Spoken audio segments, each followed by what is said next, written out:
Today's social media focus is Twitter, and here to discuss how to make the most of your Twitter account, we have social media architect Matthias Lufkens. Matthias, good morning. Morning. So first of all, why would you encourage people to use Twitter? Well, Twitter is one of the most difficult social networks to master. There are several ways why you should set up a Twitter account and several ways to use it.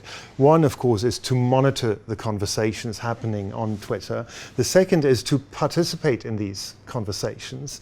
The third one is to publish your own content relevant to your followers. And lastly, and I think that is very, very important, and many people don't see the importance of making connections with influencers using Twitter. The first step when you set up a Twitter account, of course, is make sure you have an avatar and a profile picture, an engaging profile picture. And very, very important, fill in that bio. It's not just all about you, it's kind of here is very important to say what you will tweet about. If I follow you, what kind of tweets will I be able to read? So I think the bio is very, very important in a Twitter profile. So you really make sure that profile is engaging and not, you're not an egghead on Twitter.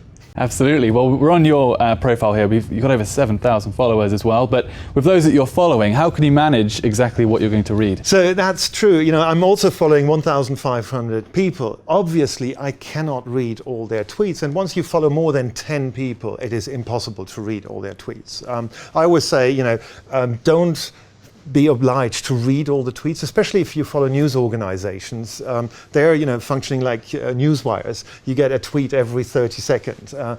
Absolutely impossible to read all this. So be very selective.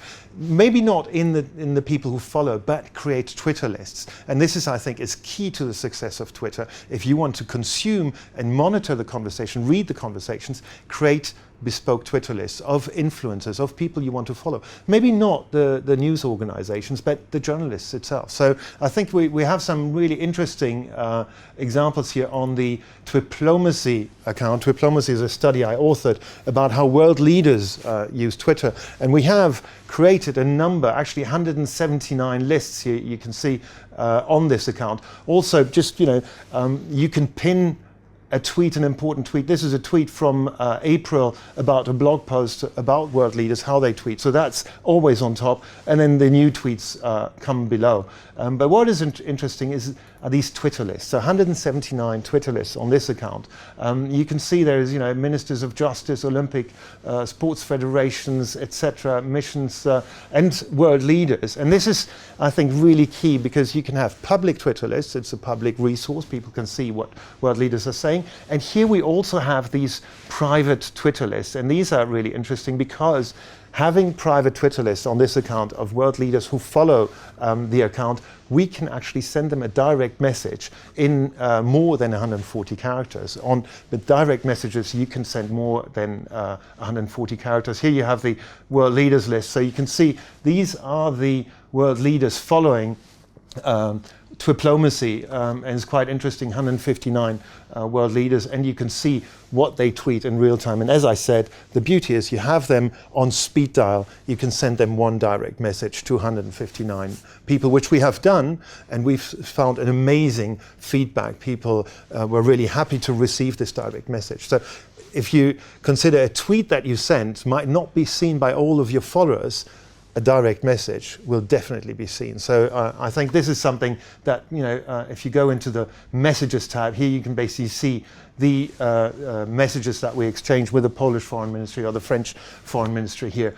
Quite interesting how you can really use Twitter to connect with influencers. But of course they must follow you.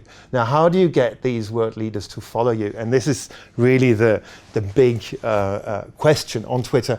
You have, I think, to have a very good editorial line. Decide before you go on Twitter, what will you tweet about? Have a very clear editorial line. Don't mix up too many subjects. So this account very clearly tweets about digital diplomacy. Excellent. Well, Matthias, let's go to the big screen and have a look in some more detail.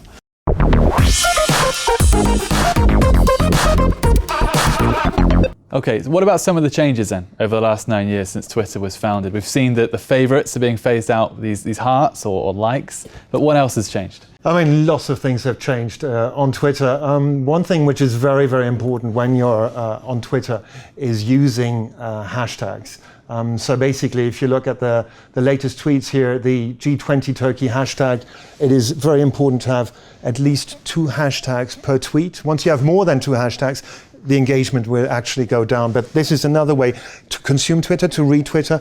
Every tweet here about the G20 summit in Turkey right now, and you will actually get the top news, and then you can drill down into the other, if you want news or the photos or videos. Very, very powerful this way to use Twitter and in hashtags. The other change Twitter has become very, very visual. One rule is don't post any tweet without a picture.